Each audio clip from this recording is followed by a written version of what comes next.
Famous ಆಗವ್ರೆ, ಎಲ್ಲ ಚೆನ್ನಾಗಿದೀವಿ ನೋಡಿ. ಇವ್ರು ಎಷ್ಟು ಫ್ಯಾನು, ಇವ್ರು ಎಷ್ಟು ಫ್ಯಾನು.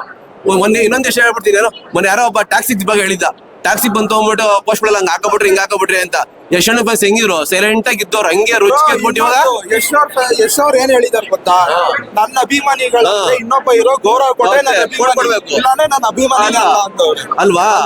ಅಲ್ಲಲ್ಲ, ಯಶಣ್ಣ ಫ್ಯಾನ್ಸ್ ಸೈಲೆಂಟ್ ಆಗಿದ್ರು, ಅದೊಂದ್ ಮಾತಿಗೆ ಹೆಂಗ್ ಗೆದ್ಬಿಟ್ರು, ಏನಿಗ್ ಬೇಕು ಅಲ್ವಾ. ಬೇಡ ಇದು ಯಶಣ್ಣ ಇವತ್ತೊಂದು ಅಪ್ಪು ಸರ್ನ ನಾನು ತುಂಬಾ ಇಷ್ಟಪಡೋದು. ನಾನು ಅಪ್ಪು ಸರ್ನ ಯಶಣ್ಣ ಎಷ್ಟು ಇಷ್ಟಪಡ್ತಾರೆ, ಸುದೀಪ್ನ ಎಷ್ಟು ಇಷ್ಟಪಡ್ತಾರೆ.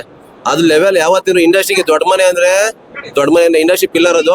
ಎಲ್ಲ ಒಂದ್ ಸಿನಿಮಾ ನೋಡಿ, ಇವ್ರು ಎಷ್ಟು ಫ್ಯಾನು, ನಾವು ಅಪ್ಪು ಸರ್ ಫ್ಯಾನು. ಬಂದು ಇವತ್ತು ನಮ್ ದೀಪಣ್ಣನ್ ಸಿನಿಮಾ ನೋಡಿದೀವಿ. ಇನ್ನೊಂದ್ ಏನ್ ಗೊತ್ತಾ ಬ್ರೋ, ಫ್ಯಾನ್ಸ್ ವಾರ್ ಅಂದ್ರೆ ಅವ್ರ ಇರೋನ ಇವ್ರು ಕೆಟ್ಟದಾಗ ಟ್ರೋಲ್ ಮಾಡೋದು, ಇವ್ರ ಇರೋನ ಅವ್ರು ಕೆಟ್ಟದಾಗ ಟ್ರೋಲ್ ಮಾಡೋದು ಅಲ್ಲ. ಇವಾಗ ಬಂದೈತೆ, ಇವ್ರಿಬ್ರು ಒಂದಾಗಿದ್ರೆ ಚೆನ್ನಾಗಿರುತ್ತೆ ಅನ್ನೋ ಪೋಸ್ಟ್ ಹಾಕ್ರಿ, ಅದನ್ನ ನೋಡಿ ಅವ್ರು ಒಂದಾಗ್ಬೇಕು. ಯಾವತ್ತು ಬೇರೆ ಆಗೋ ಕೆಲಸ ಮಾಡಬಾರ್ದು, ಒಂದು ಮಾಡೋ ಕೆಲಸ ಮಾಡ್ಬೇಕು.